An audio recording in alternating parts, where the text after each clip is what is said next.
Hello guys, welcome back to my YouTube channel Programming with Gautam. So in the previous video, we have seen about shorthand assignment operators, that is addition and equals to, subtraction and equals to, multiplication and equals to, division and equals to, modulus and equals to, uh, exponent and equals to, flow division and equals to. So today we will be seeing about logical operators. So what are logical operators? Logical operators are the operators that will return uh, the true and false statements for a given statement. They'll return true or false in case the statement is true, will return it is true or false. So now let's see about logical AND. So what is logical AND? The logical AND will return true if both the operands are true. For example, guys, if I'll take a is equal to 10 greater than 20 and 20 less than 10. So here you can see the first operation, that is 10 greater than 20, will return false here, whereas the 20 less than 10 will also return false here. So we'll try to print A and see what output we'll get. So we are getting, since both are false, we are getting false. So if both are true, that is 10 is less than or less than 20 and 20 is greater than 10. So if both are true, it will return true. Whereas if this is false, one is true and one is false. So we can say, guys, this is one operand and this is one operand for logical AND, whereas this is one operation for relational operator, for in the place of relational operators. This is one kind of operation and this is one kind of operation. It is comparing both operations and returning the output as true or false. It will return the result as true or false here. So similarly, 10 is less than 20 and 20 is less than 10. So this will return 10 is less than 20. So this will return the true. This statement is true and this statement is false. So let's run the program and see once what output we'll get. So as you can see, we are getting false as output, the result here. Whereas I'll show you by returning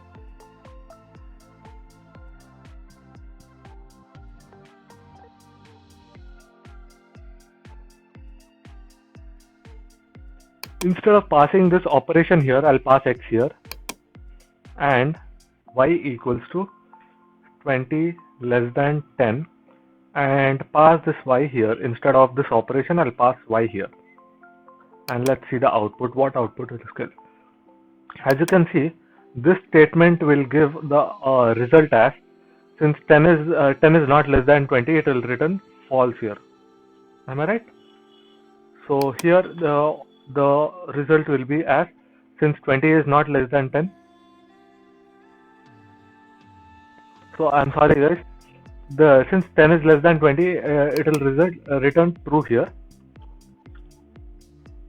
And whereas 20 is not less than 10, so it will return false here. So true and false.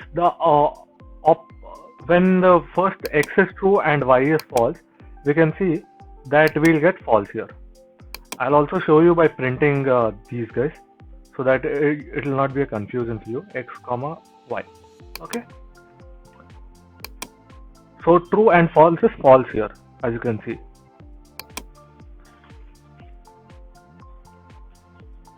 I'll remove this now so that I'll change the operation on that and show you accordingly.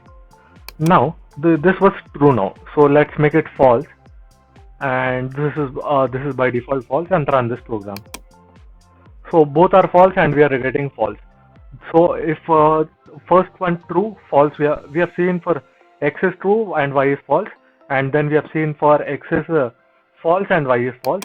Now we'll see x is false and y is true here. 20 is greater than 10, it will return for true here.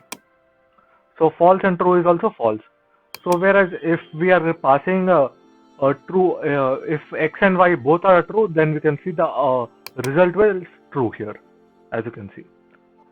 So we can say, guys, that logical AND is true if both the operands are true. Okay. Similarly, now let's see about logical OR. Okay. Logical OR. I'll take these two values only, guys, x and y, and I'll paste them here.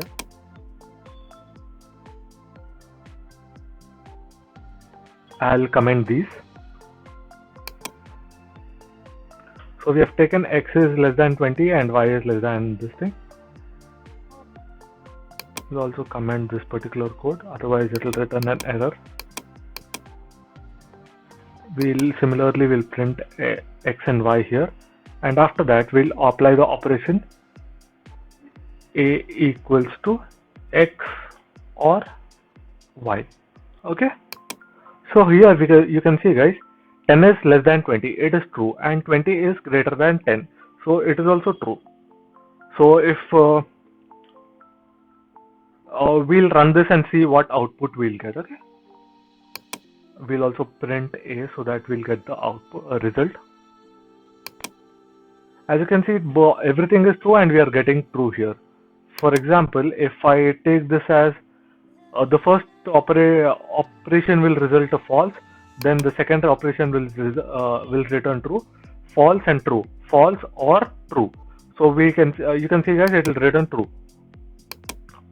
So any one statement, if any one statement is true in logical OR, the result will be true. For example, I am taking this as making both false and showing you. Now you can see x is also the result of x is also false and the result of y is also false. When both are false, you can see the output will be the result will also be false here. If either of them is true, if either of them, that is, if x is 10 is less than 20, this is true, and 20 is less than 10, this is false. If since x is true and y is false, you can see the output will be again true only here. Okay. So in logical OR, we can say, guys, if either of the operands is true, we'll get the result as true here. Okay. Now similarly, we'll be seeing about logical NOT. So what does a logical NOT do? Logical NOT will return true if the operand is false. It will complement that particular operand and result the output for us. So we don't need this particular output here. So I'll just comment this particular code here. And what is the work of logical NOT? So I'll assign it a is equal to not true. Okay. T should always be in capital, guys. So when a is equal to not true, the result will be false here, as you can see. When it's not true, it will just complement that particular operation and give us the output. So for example, I'll take an alpha, a number called as 10 here, not 10. So as you can see, it will return the operation also as false, because this is not 0 or 1 here. So here we can say, guys, the logical NOT will just inverse the result and will have only the operation, that is the right side operation, one operation on the right side. Okay. Whereas this particular operators like logical AND and logical OR, these will have two operands, that is x is one operand and the operator in between, and y the other operand. Whereas in logical NOT, we have only one operator and the operand on the right side. Like if I give 10 NOT, you can see we'll get an error here. So in logical NOT, we'll have only one operand on the right side of the operator and no any operand on the left side of the operand. Okay. So for example, I'll give an empty string, not an empty string. you can see the output will be true here. Why true? Because it is an empty string. Empty string is always false. So when not false, it is a true. It is giving a true. Where if I give a space there and try to run it, it is not a empty string there, but we have a space in between. So you can see the output will be false here. Okay. So in the similar way, we can put any particular string here, like hello. It will still return false here. But when you pass an empty string without anything in between, that is not a space or anything, and when you try to run it, you can see it will be the true here. Similarly, if I pass false here, you can see the output will be true. Okay. So if it is true, then you can see the output will be false. So it will just complement the result and complement the operand and return the result. Okay. Hope you have liked the video, guys. If you have liked it, please do like, share and subscribe to my YouTube channel Programming with Gautam. Thank you.